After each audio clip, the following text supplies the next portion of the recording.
Guys, good morning! Welcome to my vlog. Dito po tayo ngayon sa Tanyag. Mag-survey po tayo kung kontento ba sila sa ating mahal na Pangulong Marcos sa kanyang pamumuno sa ating bansang Pilipinas. Kaya samahan niyo po ako, tara!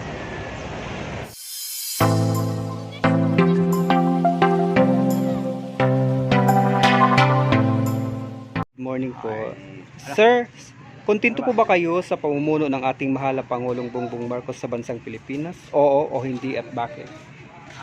Sa ngayon, sa nakikita ko sa mga nangyayari sa bansa natin ngayon, mukhang may pagkukulang, may kulang sa kanyang panunungkulan. Kaya yung mga tauhan niya, napapabayaan niya yung mga tauhan niya. Pero yung mga, kaya ng mga sekretary, yung mga dapat gawin sa ating pisyan ng order.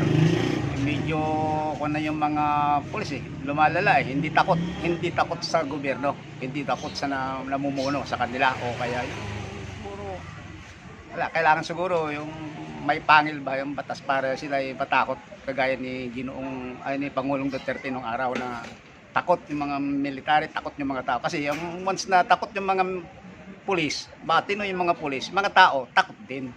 Pero kung ganyan ang nangyayari sa bansa natin ngayon, na mga pulis hindi takot sa kanilang mga boss, mga namumuno sa kanila, hindi takot, di lalo yung mga tao. Kaya lumalala yung krimen sa ating bansa. Yan ang una dapat na pagkuhan ng pansin ng gobyerno. Pangalawa, yung mga bilihin, yun na talagang natin hindi nila makontrol. Wala sila, lalo yung kadiwa na sinasabi nila.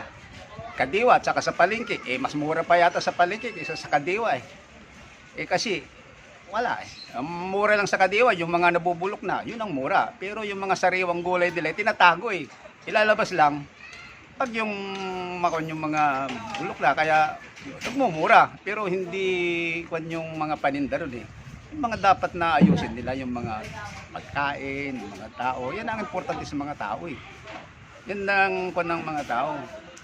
Kaya sana magising na ang nating gobyerno sa ganitong nangyayari sa bansa natin.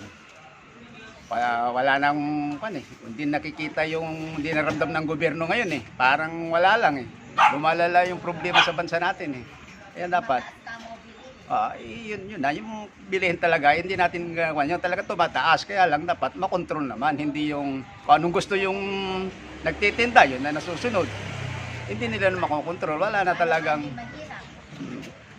yung mga tao halong naghihirap, yung mga sweldo ng mga manggagawa hindi naman tumataas, yung mga bilihin halos linggo-linggo tumataas. Kaya dapat pagbigyan ng pansin yung mga nangyayari sa bansa natin, hindi kung ano na lang inaasikaso nila. Dapat yung mga kailangan ng mga mamamayan, yung mga tao, yan ang atupagin nila.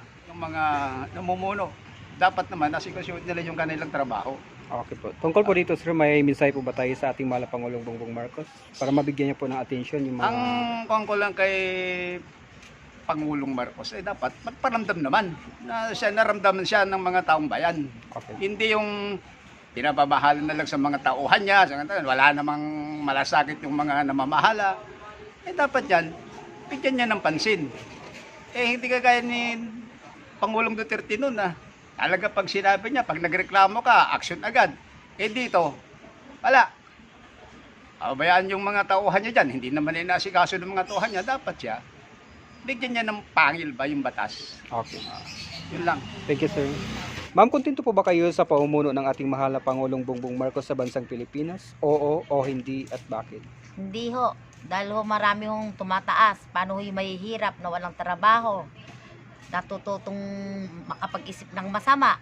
Hindi nyo masasabi na kung gumawa man ng masama, kung alang kakainin. O makapag-iisip na magnakaw. O kahit hindi dapat gawin, magagawa dahil sa mahal ng bilang, walang pagkain ng mga, halimbawa, ang anak mo'y 10. Paano mo nang bubuhayin?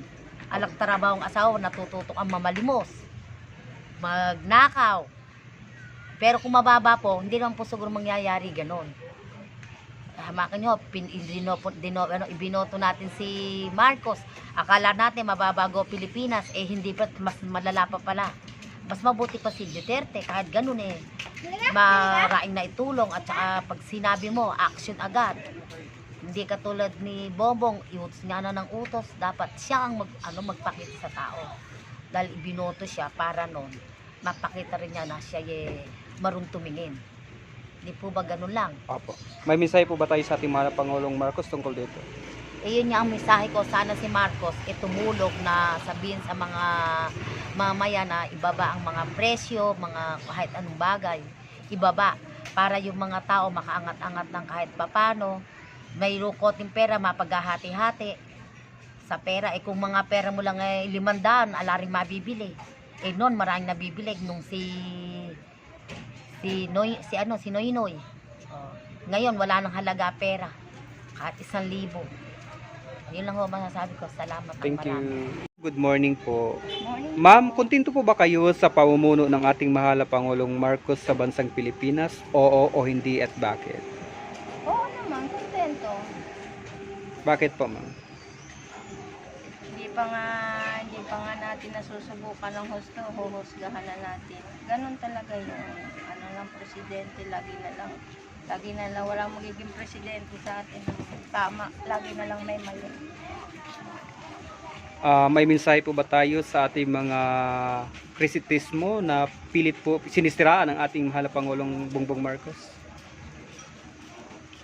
Ayun na lang, ako, sa ganang akin, ako magsisika para sa aking pamilya. Hindi yung lagi na lang aasa sa gobyerno.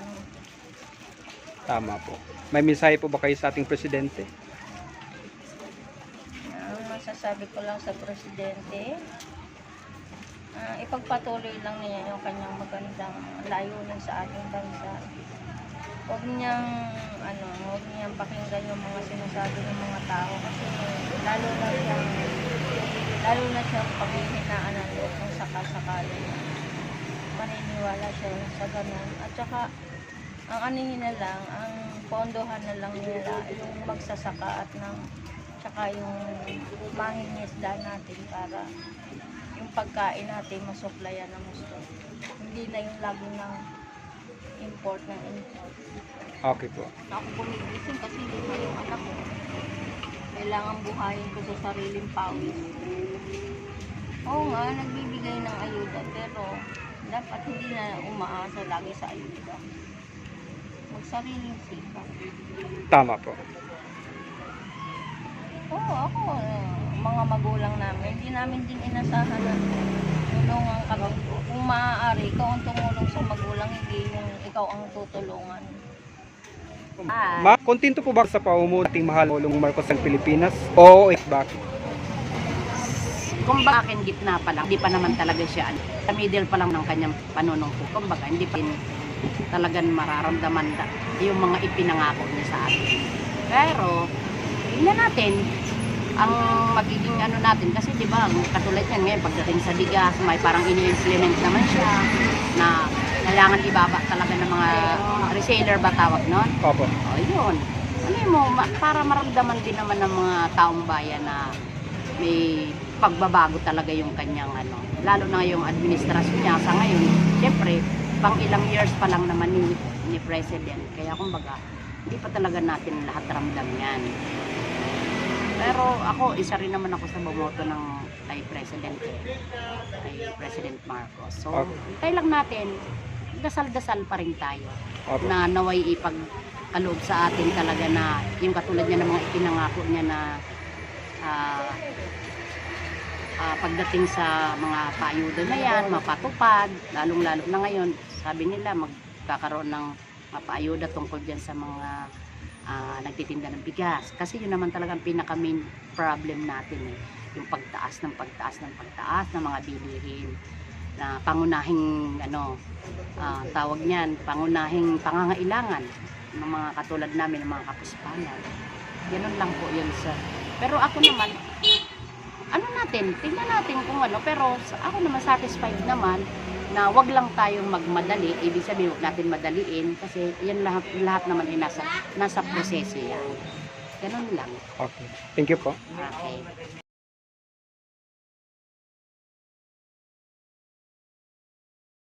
Ma'am, kontento po ba kayo sa pamumuno ng ating mahal na Pangulong Bongbong Marcos sa bansang Pilipinas? Oo, hindi at bakit? Parang kulang kasi ang service niya sa walang natupad sa pinangako niya dati na 20 ang kilo ng bigas eh. Hanggang ngayon parang lumala ang sitwasyon natin, pahirap ng pahirap lalo. Okay lang yung mga mayaman kasi marami naman silang pera. Eh tayo mahirap, lalong pahirap ng pahirap. Di ba? Opo. Ma'am, kontento po ba kayo sa pamumuno ng ating mahal na Pangulong Bongbong Marcos sa bansang Pilipinas? Oo o hindi at bakit? Oo. Bakit po? Mga pa talaga? Wala, gusto ko lang yung pamalakad na yan noon. Kaysa naman dito kay Ninoy Aquino na ano, di ba? O, sana yung sinimula noon ng kanyang ama, dapat maging ganun din. Ganun din. Murang bigas. Mumura na ba talaga ang bigas natin? Nagano na po siya ng price ceiling, pero yung Oo. iba kasi hindi sumusunod Oo, eh. kasi yung iba kasi kahapon, nandito na talaga mga taga City Hall. Inano na yung may mga tindahan ng bigas. Oo, ate. Kaya mumura na ang bigas. Wala daw. Tungkol dito ma'am, may mensahe po ba kayo sa mga krisitismo ng ating mahal na Pangulong Bongbong Marcos?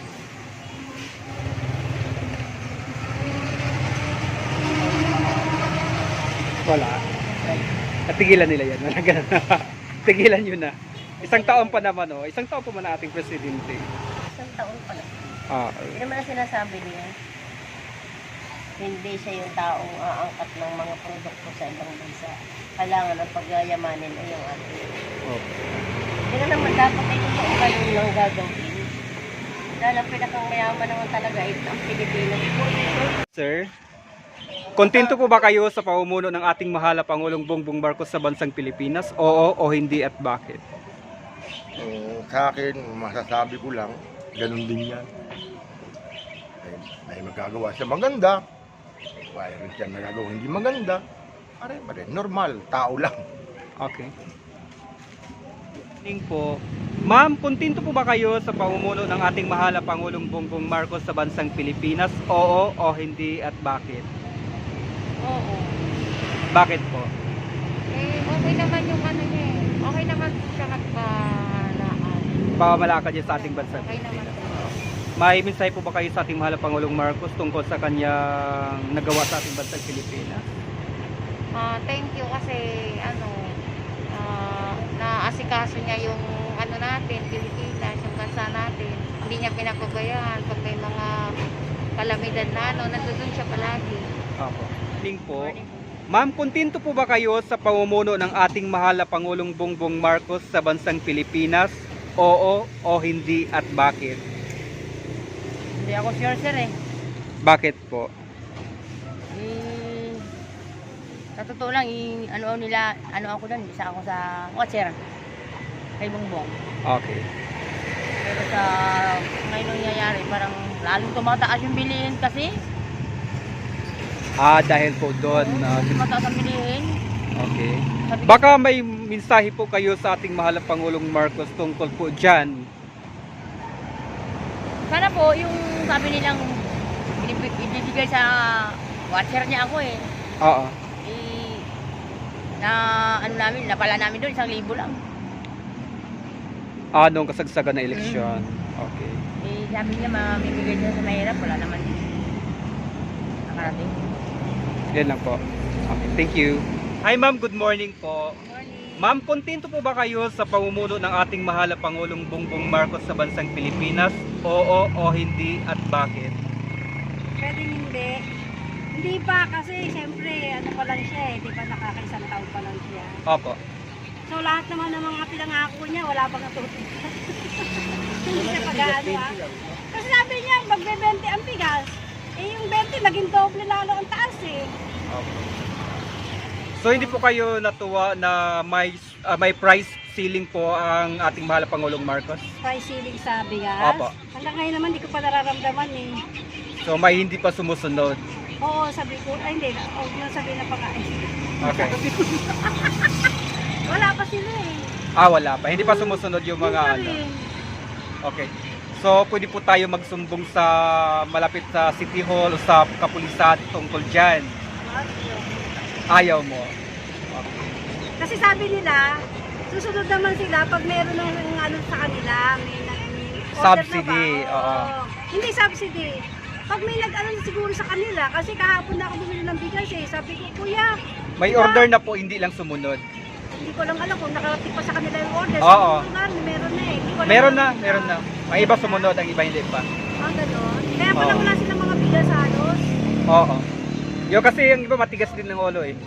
Pero sabi nila, susunod naman daw. Oo, kasi ano, bibigyan naman sila ng subsidy kung palugi sila. Sabi ko nga, sabi ko, kuya, bibigyan naman kayo ng subsidy. Kaya lang sabi niya, wala eh, wala pa naman, mahirap naman doon yung kumuha ng bigas. Okay. Dapat ipaalam nila sa City Hall. Kasi wala nga talaga silang tindang bigas eh. Pero Meron. yung presyo nila, yun pa rin. Sabi ko, wala pang bawas pa rin yan. Sabi niya, wala pang araw. Okay. Tungkol po dito, ma'am, may mensahe po ba kayo sa ating mahal na Pangulong Bongbong Marcos? Ay, naku, Diyos ko. Mahal na Pangulo, sana naman, lahat naman ng mga pinangako mo eh, hindi mo sa salita lang. Madali mga ako eh, hindi yung gawa ba? Opo. Diba? Yun ang hinihintay namin. Okay. Sana matupad.